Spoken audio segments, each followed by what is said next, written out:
Okay, cool. We are recording now. Welcome to the Chaos Working Group meeting. Today is April 2nd, and today we have Travis Hathaway who will be talking about using chaos at Anaconda. So I will pass it on to you, Travis, to kick us off. Yeah. Great. I'll go ahead and start sharing my screen. Just share the whole desktop. Cool. All right. Yep. So today what I'm going to talk about is it's going to be more of a story and a sort of a look into what is currently going on at Anaconda to better measure and kind of assess the health of the open source projects that we support. And yeah, so I'll be kind of using a combination of this HackMD document I made, plus a couple, we're going to be going through some of my browser tabs that are just going to be kind of telling the story. So yeah, just that's how the presentation today is going to work. And then if anyone has any questions at any point, please interrupt me. I would be happy to kind of discuss. But otherwise, I will have some discussion items that we could think about at the end. So. Yeah, so for all of you that don't know who I am, I'm I've been working at Anaconda now since 2022, and yeah, I'm originally from the United States, and I moved to Germany actually in 2019. Before that, I did a master's studies in Germany, and the studies program was actually nothing related to software engineering. It was called Sustainability, Society, and the Environment, and so it was very much a social science and kind of geography focused degree. And when I came across the kind of topic of open source metrics, assessing project health, and kind of the social aspects that really interested me, right? Because it kind of involves both aspects of social science, but then also technology. And so that's kind of why me as a software engineer, I've taken a particular kind of interest in this. And I should also mention that the work that I'm doing is part of our community guild within our company, and therefore it is not per se my sort of day-to-day tasks. My day-to-day task or manage is the Conda package manager. And so I'm allowed to donate about I would say 10% of my time to these projects. Yeah, but then regardless of that, us as the community guild, we have set a goal to deliver a report on sort of a handful of our outbound open source projects, projects that we basically staff and yeah, kind of make available for everybody to use. Yeah, and so some of the reasons that we're doing this is that I think a lot of us know that these projects do have a lot to offer, and on top of assessing the health, it's also I'm kind of personally interested in is sort of telling the stories of these projects. And yeah, I'll talk about that more in a second.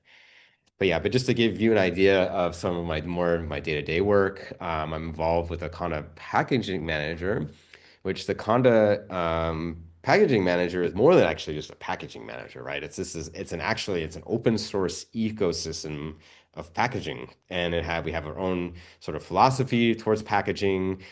We have our own set of standards for packaging, and so this community exists obviously within Anaconda and was kind of the genesis of this was at Anaconda, but we also very much are now for the last, yeah, since actually I've been at Anaconda, we've been really trying to make this a community that's supported by multiple stakeholders, and not just Anaconda.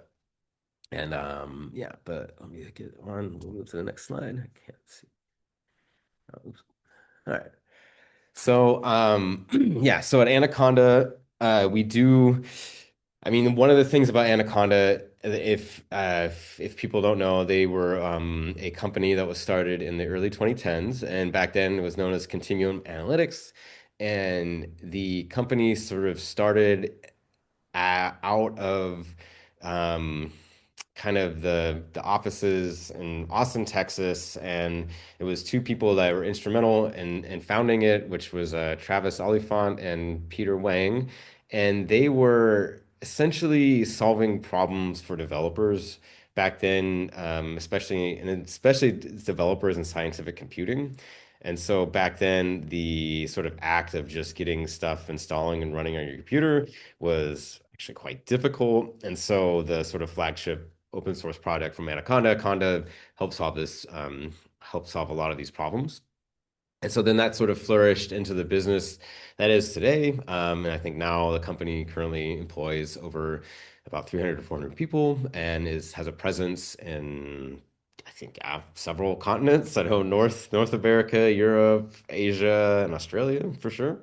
Yeah, and then so a lot of the work that we do is we support open source development by um, base staffing projects like Conda, like the project I'm working on, but then other projects such as Beware, PyScript, Numba, and Dask and HoloViz. And so um, this is also done by supporting an organization called NumFocus. And NumFocus is a nonprofit that specifically focused on giving scientists better tools for I mean, and there's just such an amazing variety of packages here, everything from data visualization to really popular machine learning libraries to AstroPy, which is used heavily in astrophysics. Yeah, so and Anaconda is heavily involved in sponsoring this organization. And so, yeah, so where does this take us? Back to sort of Anaconda's outbound open source metrics, and kind of now I'm going to talk about the early sort of days of things that we've kind of tried out to measure the impacts of these projects. And I want to show you all a tool of mine that I developed, but never really got to publish because, like I said, a lot of this work sort of takes yeah, it sort of takes a back seat to my primary work on Conda. And so this was merely just a prototype that I kind of took maybe about a month to complete. And, but the idea here, right, was that we had a open source measuring open source dashboard where it would be a dashboard where you could go to assess the health of various open source projects. And it was actually, I mean, it didn't, it's pretty minimally useful, but still pretty neat. I mean, we have, as you see, these are like the big projects we support. So Conda, some Jupyter projects, PyScript, Beware, the HoloViz data visualization. And ultimately, this was meant to sort of be expanded on even more. But at the end of the day, it was only just measuring things like activity on the project, and then also just the number of issues and pull requests. And this was all being pulled from the yeah, from GitHub's APIs directly. But yeah, we can kind of see the various projects here. Yeah. And and flip there to see sort of these projects as well. But yeah, so after writing this and a little bit some time comes later, I'm also introduced to things like the LFX dashboard, which is an amazing tool, in my opinion, that offers like a lot of really cool statistics and basically renders like, you know, things like this kind of completely useless in my in my opinion, because this is just organized in such a better way. And so yeah, so this was a really neat project. I've been keeping an eye on it and also sort of assessing it for our use internally to see whether it could be kind of part of how we kind of collect and display data for the open source projects that we maintain. And then, but additionally, right, I also wanted to kind of take a moment to talk about the chaos metrics because what I felt where I feel that chaos metrics kind of offer a benefit and where you kind of sometimes can get lost here is these are just kind of statistics dashboards. This one offers a really nice sort of like these really great themes with contributors and everything. And this is definitely a big step in the right direction. But where the chaos health metrics sort of, I think, differentiate themselves is that they are very much specifically like tailored to specific to specific users, right? So if we look at the one I was interested in, which is the community activity, to measure kind of what's going on with our the projects we support. What I really enjoyed was the fact that this begins with sort of a why it matters and a user stories kind of summary to really see hey, like this is exactly the person that we want to target, and these are the types of metrics that you could use in order to address these questions. And so right now, internally, what we're doing is I've decided that it would be really great for us to take the metrics in the community activity and then basically like uh, most of this is coming from GitHub. A couple other things are coming from some other sources. I mean, for example, like community meeting rosters, right? I'll have to can't really automate that, or maybe I can't. Well, sometimes you can, sometimes you can't. But that'll be kind of a fun one to collect everything. But the idea is that what my goal is to create a report that's it's kind of you can think of like probably like an annual report at first, just to sort of go through the process of creating this report once to see what it feels like, and then being able to kind of pass this around the company and trying to get traction too within the company to see if we raise anyone's eyebrows, if anyone can say like, hey, yeah, this is really great. I really learned some things from this report. And so in order to do that, I'm kind of starting a a new tool that's kind of written on top of some of the existing uh tools that I've seen floating around in the sort of chaos sphere, right? So this is a CLI tool that's written using underlying is using Percival, which is a really amazing CLI tool. And so this is a where Percival is more geared towards kind of gathering statistics for specific projects. This one is kind of like sits a little bit like a layer above that, where we're mostly interested in gathering and generating reports for entire organizations on GitHub.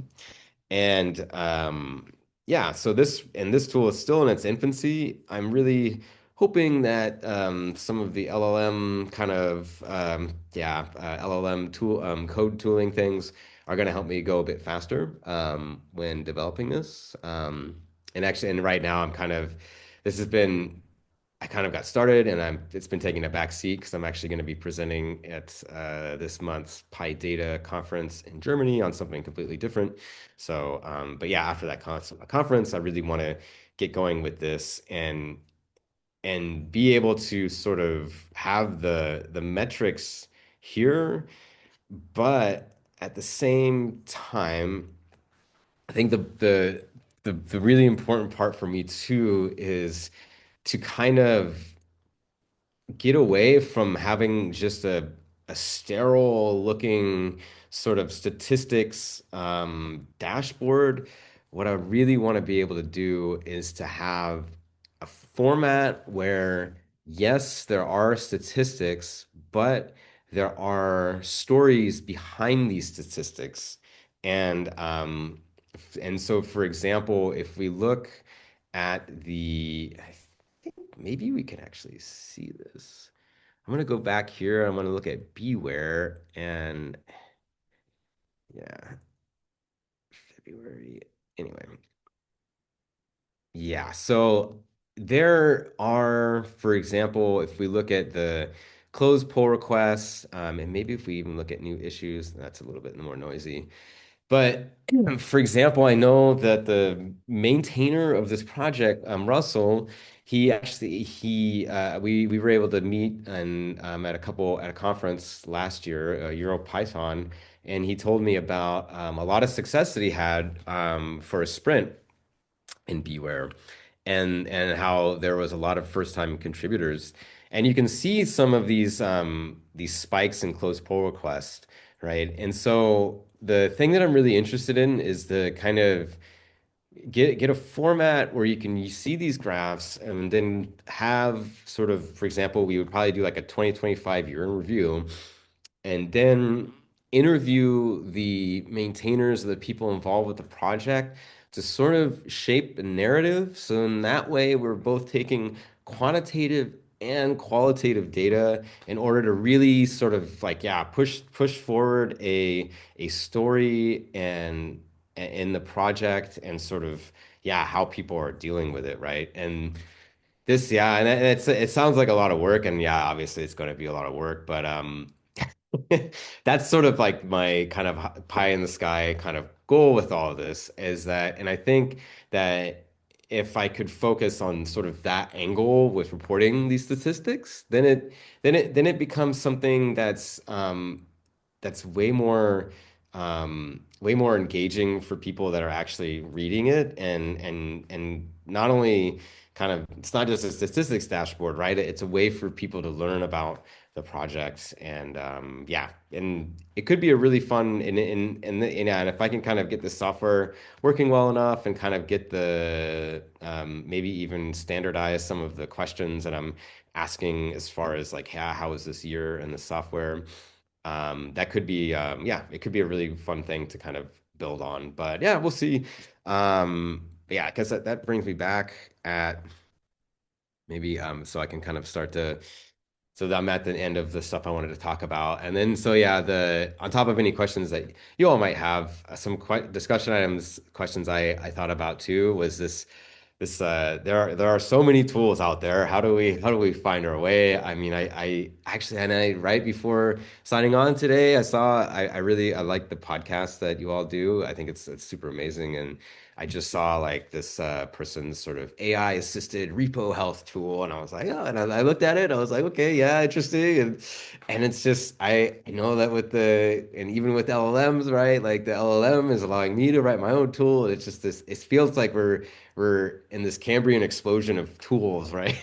Right? It's just pretty crazy. So maybe if anyone had any idea just how to find your way in this like sea of just like, oh, there's so much stuff out there. And the other thing too is just I'm really interested to hear what people think about this sort of this narrative approach, right? And combining quantitative and qualitative data and sort of trying to put more of a human, yeah, kind of human-centered approach to these dashboards. But anyway, thank you very much. I appreciate your time, and yeah, happy to talk about any of this with all you. So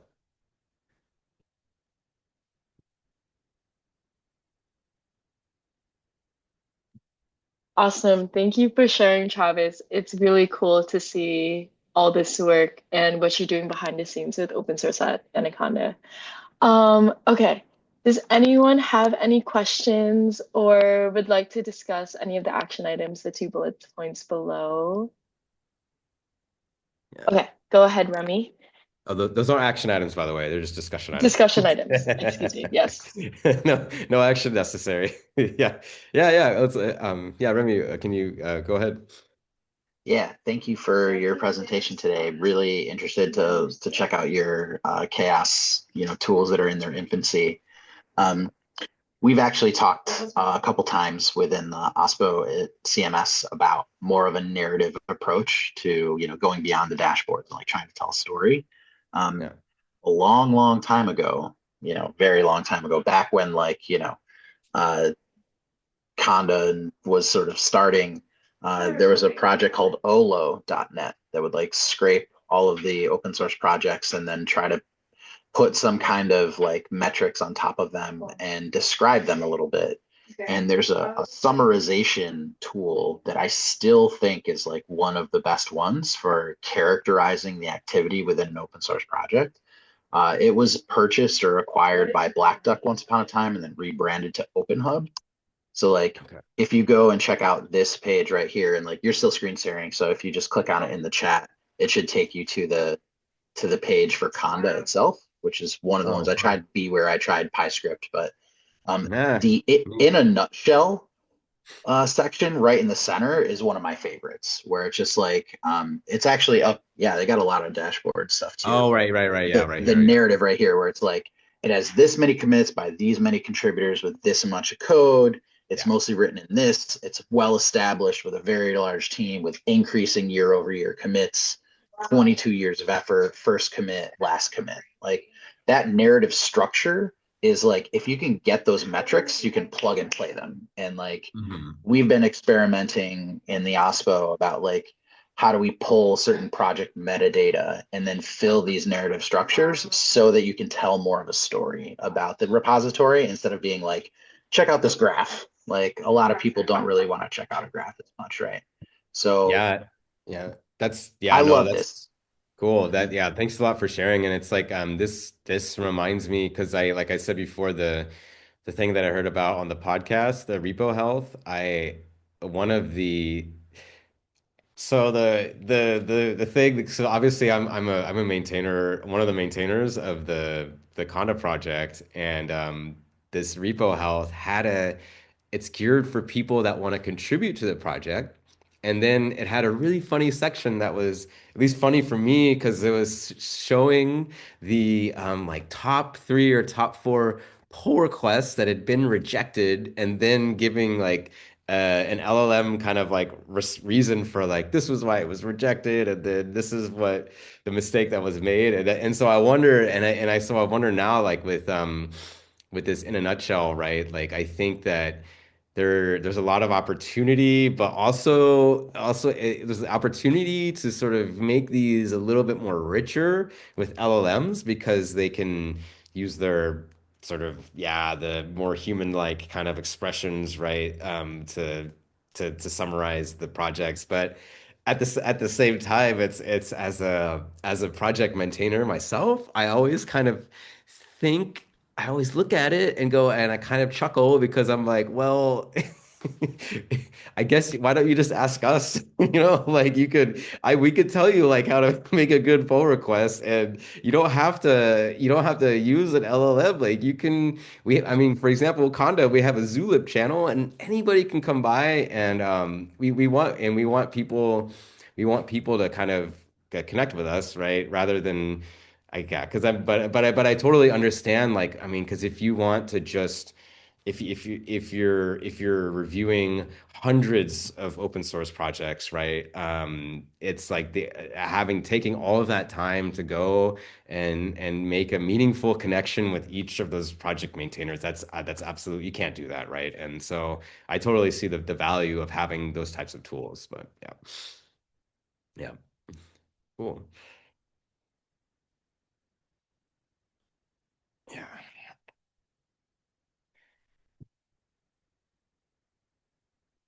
Yeah, Laura, please ask your question. I'm really interested. I'm a community manager for the University of California network of open source program offices.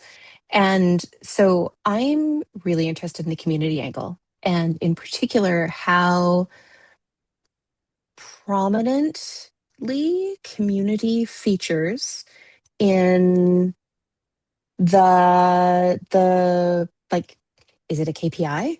Is it like how is it valued? How does it how is it featured Yeah. in the values? And how does that play out in terms of what gets prioritized? I mean, you were saying that you can use 10% of your time for this, which is awesome. Is that like common, or is that special for you?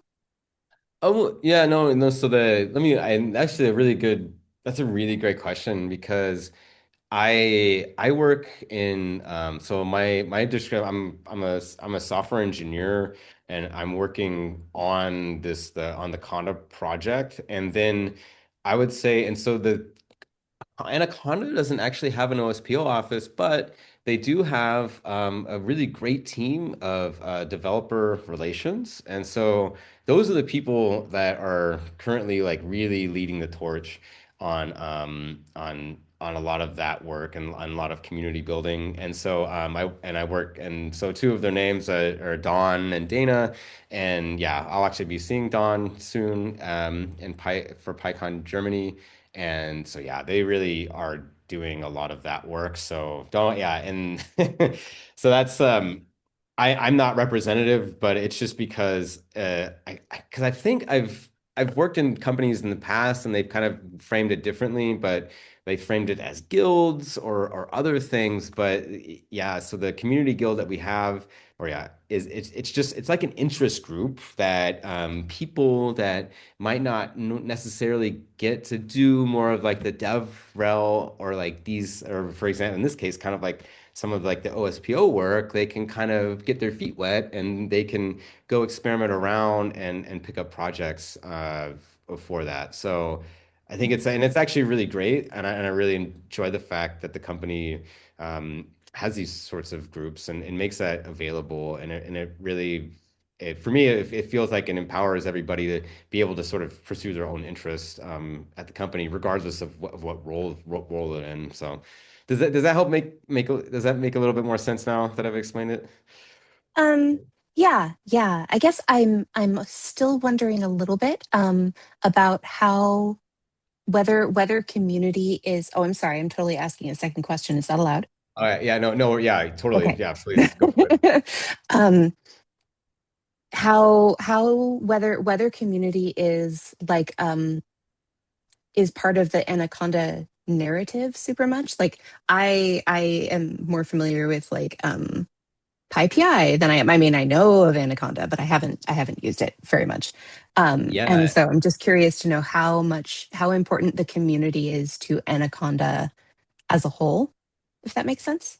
yeah. I mean, I can unequivocally state that the community is incredibly important to Anaconda, right? Like Mhm. Anaconda is a company that is founded by open source and would not exist without all of the things that like open source does.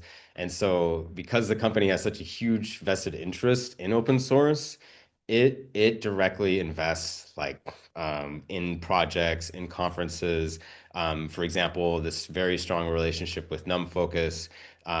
So it basically, yeah, I would say that it's a really really big focus of the company as a whole, and specifically, the company has I think what's known in the industry as an open core model where we offer our core offerings for free for community users and because we want to support people, we want to support the language, we want to make sure that these technologies are going to be around for the long haul and that they're sustained. But then obviously, and then like a lot of other open source companies, we have added features that people can buy and use for subscriptions. So yeah, that gives is that's a bit of a long and short of how yeah of how the company Thank you. engages with the community and stuff. So.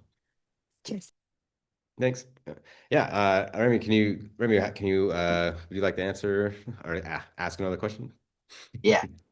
So the first question is just a request to post the link to your HackMD page that you were Oh sharing yeah, earlier. totally. And then the second one is, so it sounded to me like the community guild was not just like an open source interest group or like community, but like actually was like a focused on making upstream contributions or making open source contributions type thing. Did I get that right or did I not understand it? Maybe just tell me Yeah, more about the community guild. yeah. So the community guild, because the thing is that Anaconda by staffing open source projects, they already do. I mean, they already do make substantial, like very like big contributions to the wider open source community, especially all the different sort of technologies that NumFocus sponsors, like the Beware project, PyScript, and everything. The community guild is more of a, it's more of like a meta group that is trying to make sure that we are being attentive to the communities, like the different open source communities. And it's also, you could think about it also as a place because I listed off like a bunch of different open source projects at the company, right?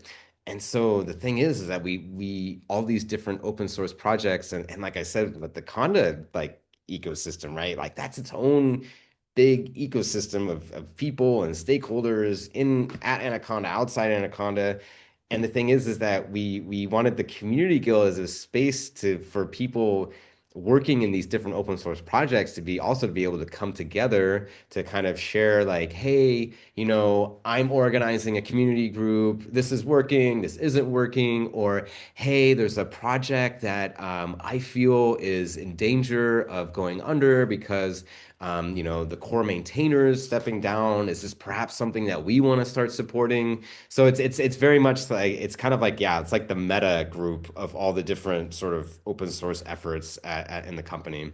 So that's kind of my best way of explaining it. It's also had a couple of different iterations too as well. And we're at the company, we're currently on our kind of second iteration of it. So yeah.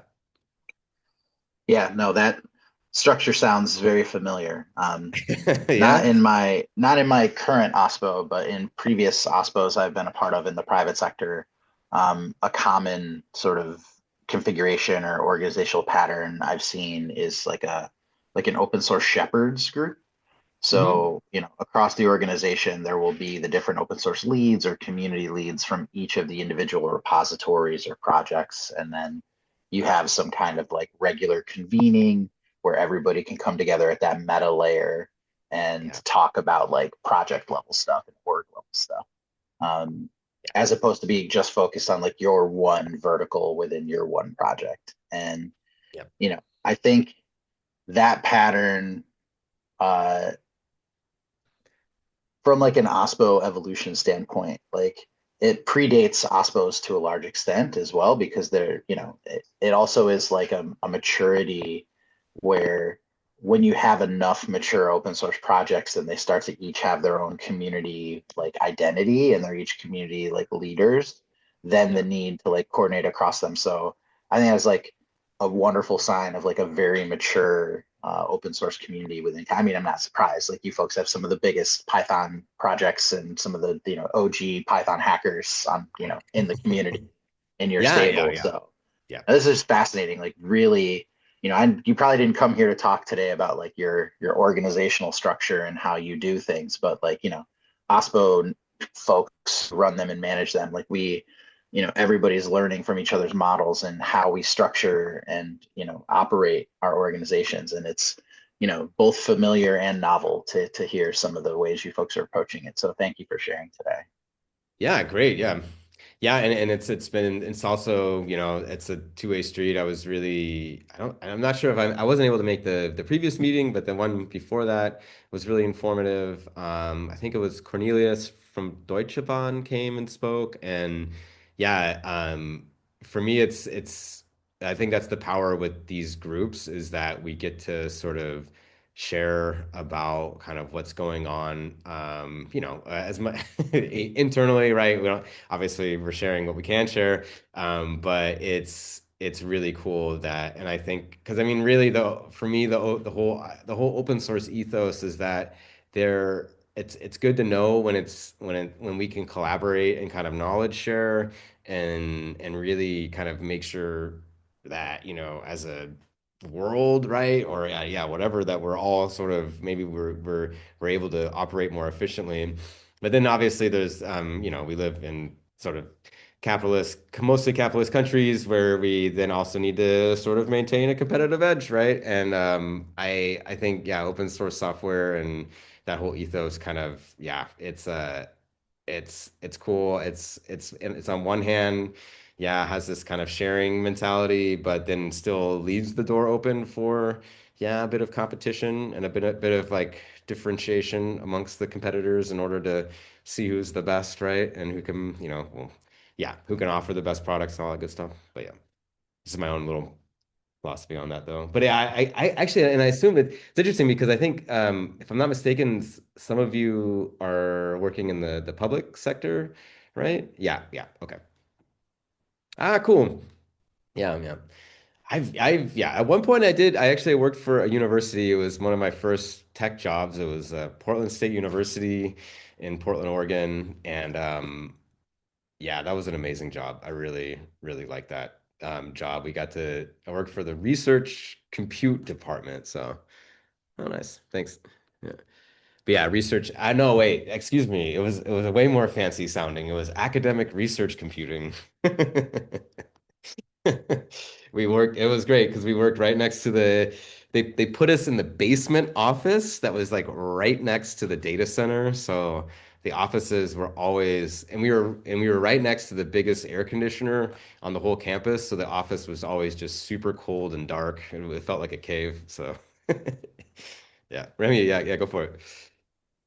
Yeah, I know we have some academic friends here, and Curious is another group that's closely associated with Chaos and the OSPO working groups. But a quick comment is the academic research computing sector, or like wing of the open source community has really gone through such a transformation in the past couple of years. Like, it used to be just for like, are you doing like high performance computing and like big distributed time sharing, massive like Yeah, supercomputer stuff? yeah, And then all of a sudden, once the LLMs hit, it's like, oh yeah, where do we have the gigantic computing resources that have GPUs to spare? And like those places have become just like the epicenter for a lot of like AI things now too. So I'm really interested to revisit. I also was at the open source program office at Rochester Institute of Technology for a while, and did my stint in academia in the like era of like the 2010s through the 2015s, 2016-ish. And so, we often were hanging out with our friends in the research computing department. They had some really prolific open source projects there, and um, now that is sort of recentered again. I think is one of the key places in open source that I haven't revisited in a while. Does the UC OSPO system, do you folks have like big research computing connections, or like big research computing stakeholders within your network, Laura? Yeah, we do. So I guess I'm not actually sure whether each campus has one, but I know of them on most of the campuses. Each one has their own HPC.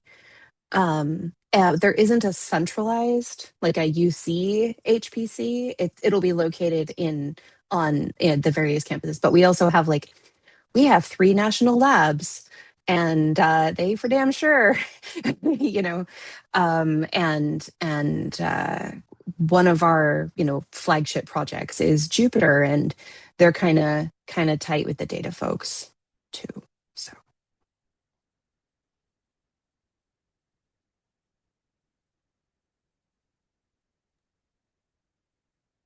Cool. Well, yeah, yeah, I think if is there any other sort of meeting talks for today? Maybe we can kind of close this portion of the meeting. And I thank you so much, everyone, for the warm welcome and yeah, giving me a place to come share some of the fun stuff I've been working on over the last year or so. So really appreciate it. Yeah. Okay. Last call for questions.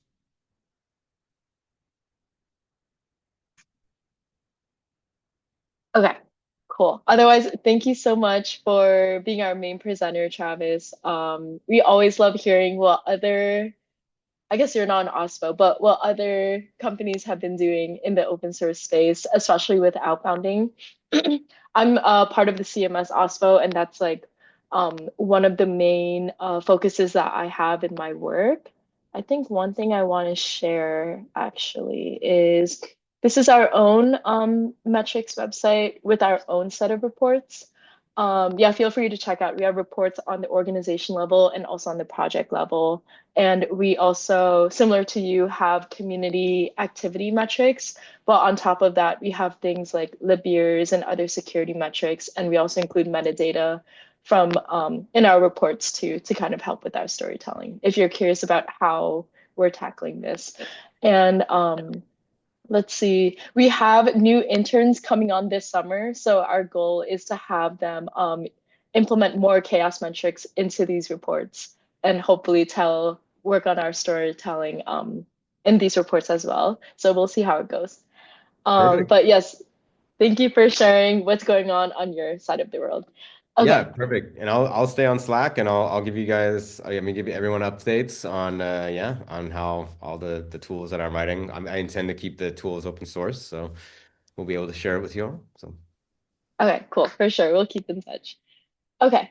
Let's see. For our last couple of agenda items, we have a couple of events that are coming up.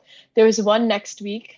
It's called the OSPO virtual conference hosted by Punch Tape. I'm gonna drop this in chat.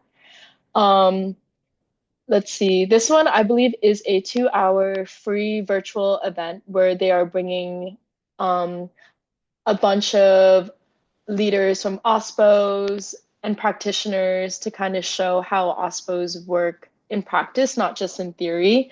The CMS OSPO will be giving a presentation there, but we also have lots of friends in the space that are joining us, such as the Ford OSPO. Let's see. Ford OSPO, there's open source cowboy consulting that's going to be speaking there too, some AI talks and some OSPO tools as well. Yeah, so that's next week and that's free, so feel free to join us there. And we have two more events, the ASAP's Community Over Code happening in Glasgow later in October. And then we have All Things Open happening in October as well in North Carolina. And the CFP was due earlier this week. Cool. Otherwise, that's all that I had for today's agenda. Does anyone have any final thoughts? Otherwise, we will close out this meeting. Going once, going twice. Okay, Thank cool. you. Awesome. Thank you for joining us, everyone. We will see you in 2 weeks. Thank you again, Travis. Bye-bye. Thank you. Bye, Bye-bye. everyone.